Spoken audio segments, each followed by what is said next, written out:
నమస్తే. Prithvi ABVP Hyderabad city secretary. ఈ రోజు రాష్ట్రంలో ఈ యొక్క టీఏఎఫ్ఆర్ స్థితి ఎట్లుందంటే పేద మధ్యతరగతి విద్యార్థులని ఇంజనీరింగ్ విద్యకు దూరం చేసేటువంటి కుట్ర ఈరోజు తెలంగాణ రాష్ట్రంలో జరుగుతా ఉంది. 3 ఏళ్లకు ఒకసారి పెరిగేటువంటి ఇంజనీరింగ్ కళాశాల ఫీజులను తప్పుడు ఆడిట్ రిపోర్ట్లతోటి టీఏఎఫ్ఆర్సీ అధికారులు ప్రైవేట్ కళాశాల యజమాన్యాలతోటి ఈరోజు కుమ్మక్కయి తప్పుడు లెక్కలు చూపిస్తూ విచ్చల విడిగా ఫీజులు పెంచుకోవడానికి ప్రతిపాదనలు పంపితే ఇక్కడ ఉన్నటువంటి అధికారులు కనీసం పట్టించుకోకుండా వాటిని ఎవరైతే బడా బాబులు ఉన్నారో వాళ్లకు లాభం చేకూర్చే విధంగా ఈ రోజు ఇంజనీరింగ్ ఫీజులను పెంచేటువంటి ప్రక్రియ జరుగుతా ఉంది. వాళ్ళ యొక్క ఖర్చులెంత, వాళ్ళ యొక్క లాభాలెంత, ఇవన్నీ కూడా తప్పుడు రిపోర్టులతోటి ఈరోజు ప్రభుత్వాన్ని కావచ్చు, ఉన్నతాధికారులను కావచ్చు మోసం చేసేటువంటి కుట్ర ఈరోజు రాష్ట్రంలో జరుగుతా ఉంది. అయ్యా సీఎం రేవంత్ రెడ్డి గారు ఈ రోజు పేద విద్యార్థులు, ఫస్ట్ జనరేషన్ విద్యార్థులు హైదరాబాద్ కు వచ్చి ఇంజనీరింగ్ విద్యను అభ్యసించాలంటే లక్షలు కట్టాల్సిందేనా?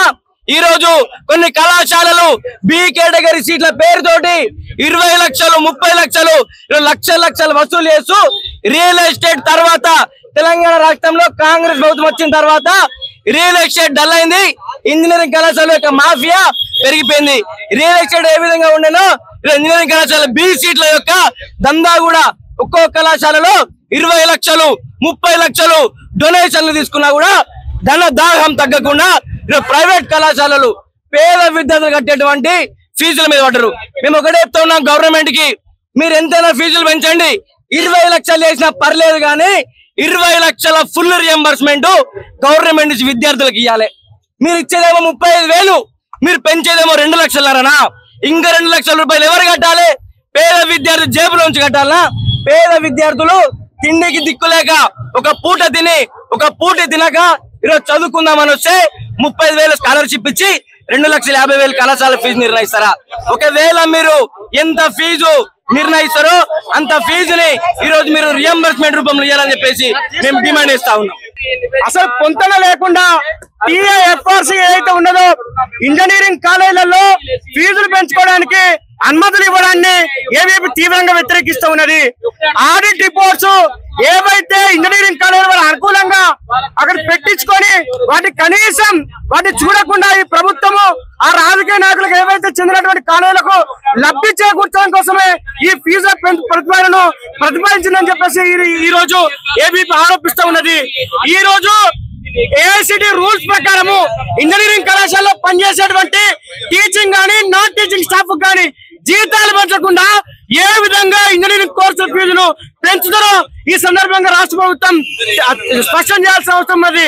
అదే విధంగా ఏ నిబంధనలు తుంగలు తొక్కి ఆ నిబంధనలకు వ్యతిరేకంగా పనిచేస్తున్నటువంటి కాలేజీలు కొమ్ముకొస్తున్నటువంటి రాష్ట్ర ప్రభుత్వం యొక్క తీరును మేము నిలదీస్తున్నాం.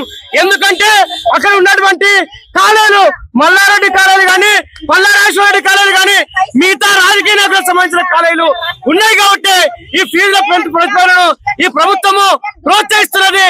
వాళ్ళ దగ్గర నుంచి దండిగా వసూలు చేయడం కోసం ఫీజుల పెంపు ప్రతిపాదనను వీళ్ళు తీసుకొస్తున్నారు. కాబట్టి దీన్ని నిర్బంధంగా ఏబీపీ ఖండిస్తున్నది.